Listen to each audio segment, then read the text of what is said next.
प्रिय दोस्तों, कैसे हो आप? तैयार हो जाइए माता सती के आगे के शक्तिपीठ के बारे में। आज मैं आपको बलरामपुर के देवी पाटन का माँ पाटेश्वरी शक्तिपीठ के बारे में जानकारी दे रही हूँ। बलरामपुर के देवी पाटन का माँ पाटेश्वरी मंदिर 52 शक्तिपीठों में से एक है। जानिए माँ का नेपाल से क्या रिश्ता है। बलरामपुर जिला मुख्यालय से 28 किलोमीटर की दूरी पर तुलसीपुर क्षेत्र में स्थित 52 शक्तिपीठों में से एक शक्तिपीठ देवी पाटन का अपना एक अलग ही स्थान है। अपनी मान्यता और पौराणिक कथाओं के आधार पर जाने वाले इस शक्तिपीठ का सीधा संबंध देवी सती व भगवान शंकर गोरक्षनाथ के पीठाधीश्वर गुरु गोरक्षनाथ जी महाराज सहित दानवीर कर्ण से है। यह शक्तिपीठ सभी धर्म जातियों के आस्था का केंद्र है। यहाँ देश विदेश से तमाम श्रद्धालु माँ पटेश्वरी के दर्शन को आते हैं। ऐसी मान्यता है कि माता के दरबार में मांगी गई हर मुराद पूर्ण होती है। कोई भी भक्त यहाँ से निराश होकर नहीं जाता। जानिए क्या है शक्तिपीठ देवी पाटन का इतिहास। पौराणिक मान्यताओं के अनुसार आपने पहले सुन भी चुके हैं, भगवान शिव की पत्नी देवी सती के पिता दक्ष प्रजापति द्वारा एक यज्ञ किया था। भगवान शंकर के अपमान को सती सह न सकी और यज्ञ कुंड में अपने शरीर को समर्पित कर दिया। जब इस बात की सूचना भगवान शंकर को हुई तो वे यज्ञ स्थल पर पहुंचे। बहुत क्रोधित होकर उन्होंने देवी सती के शव को अग्नि से निकाल लिया और शव को अपने कंधे पर लेकर तांडव किया, जिसे पुराणों में शिव तांडव के नाम से जाना जाता है।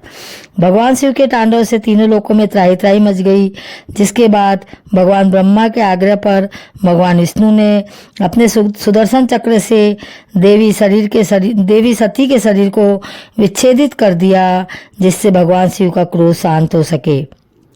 विच्छेदन के बाद देवी सती के शरीर के भाग जहाँ जहाँ गिरे वहाँ शक्तिपीठों की स्थापना हुई। बलरामपुर जिले के तुलसीपुर क्षेत्र में ही देवी सती का वाम स्कंद के साथ पट गिरा था, इसलिए इस शक्तिपीठ का नाम पाटन पड़ा और यहाँ विराजमान देवी को माँ पाटेश्वरी के नाम से जाना जाता है। आइए जानते हैं माता को किसका भोग लगता है और कैसे होती है पूजा। नवरात्रि के दिनों में है माँ पाटेश्वरी की विशेष आराधना की जाती है। मंदिर के महंत मिथिलेश नाथ योगी बताते हैं कि यहाँ चावल की विशेष पूजा की जाती है। नवरात्रि के 9 दिन माता की पिंडी के पास चावल की ढेरी बनाकर माता का विशेष पूजन किया जाता है और बाद में उसी चावल को भक्तों में वितरित कर दिया जाता है। मिथिलेश दास जी बताते हैं कि रविवार के दिन माता को हलवे का भोग लगाया जाता है, जो उन्हें अति प्रिय है। साथ ही शनिवार को आटे व गुड़ से बना रोट का विशेष भोग लगाया जाता है। महंत जी बताते हैं कि नवरात्रि के दिनों में करीब 5 लाख लोग माता के दर्शन को देश और विदेशों से आते हैं, जिनको पर्याप्त सुरक्षा व्यवस्था मुहैया कराई जाती है। साथ ही भीड़ ज़्यादा होने के कारण मंदिर परिसर में ही माता के विशेष पूजन अर्चन के लिए व्यवस्था की जाती है। यहाँ वह स्वयं भी बैठकर 9 दिन माता का पूजन अर्चन करते हैं। जानिए शक्तिपीठ देवी पाटन और नेपाल के रतननाथ जी महाराज का संबंध। पौराणिक मान्यताओं के अनुसार माँ पाटेश्वरी के परम भक्त और सिद्ध महात्मा श्री रतननाथ जी महाराज हुआ करते थे, जो अपनी सिद्ध शक्तियों की सहायता से एक ही समय में नेपाल राष्ट्र के दांग, चौखड़ा और देवी पाटन में विराजमान माँ पाटेश्वरी की एक साथ पूजा किया करते थे। उनकी तपस्या व पूजा से प्रसन्न होकर माँ पाटेश्वरी ने उन्हें वरदान दिया कि मेरे साथ अब आपकी भी पूजा होगी, लेकिन अब आपको यहाँ आने की आवश्यकता नहीं होगी। अब आपकी सवारी आएंगी, जिसके बाद से भारत के पड़ोसी राष्ट्र नेपाल से शक्तिपीठ देवी पाटन रतननाथ जी महाराज की सवारी आती है। रतननाथ जी की सवारी चैत्र नवरात्रि में द्वितीया के दिन देवी पाटन के लिए प्रस्थान करती है, जो पंचमी के दिन देवी पाटन पहुंचकर अपना स्थान ग्रहण करती है और नवमी तक यही विराजमान रहती है। तत्पश्चात नवमी की मध्य रात्रि को यह सवारी पुनः नेपाल राष्ट्र के लिए प्रस्थान करती है। जानिए त्रेता युग से जल रहा है अखंड धूना की कहानी। शक्तिपीठ के गर्भगृह में एक अखंड धूना भी प्रज्वलित है।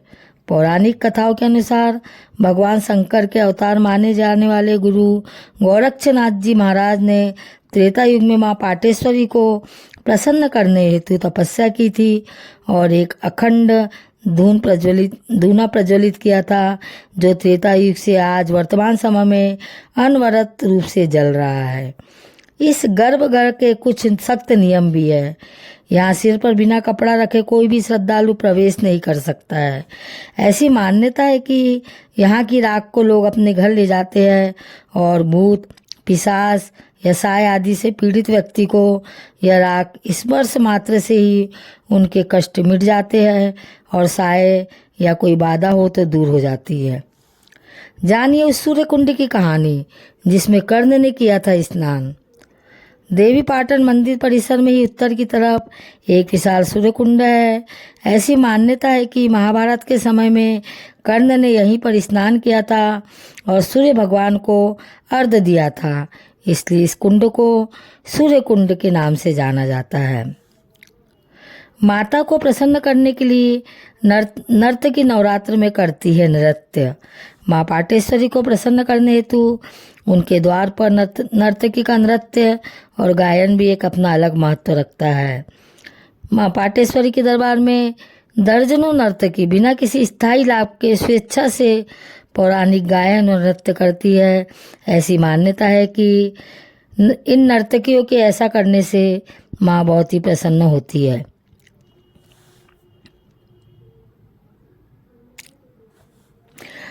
नवरात्रि के समय देश विदेश और कोने कोने से लोग माँ पाटेश्वरी के दर्शन के लिए आते हैं। उनकी सुरक्षा के लिए पुख्ता इंतजाम किया जाता है। हजारों की संख्या में सिपाहियों और ट्रैफिक को संभालने के लिए ट्रैफिक पुलिस की व्यवस्था की जाती है।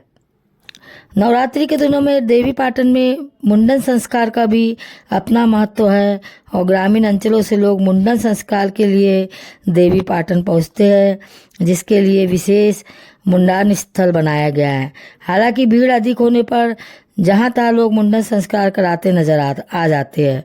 व्यवस्था को सुरक्षित करने के लिए समय समय पर नियमों में तब्दीली की जाती रही है। इस वर्ष नवरात्रि में करीब 5 लाख से अधिक श्रद्धालुओं ने माँ पाटेश्वर के लिए दर्शन किए और अभी भी दर्शनार्थियों के आने का सिलसिला जारी है। दोस्तों, आज मैंने आपको देवी पाटन मंदिर के बारे में जानकारी दी। आपको मेरी ये जानकारी कैसी लगी उसके बारे में मुझे बताइए और आगे की जानकारी के लिए आप इसी तरह मेरे चैनल पर बने रहिए। धन्यवाद।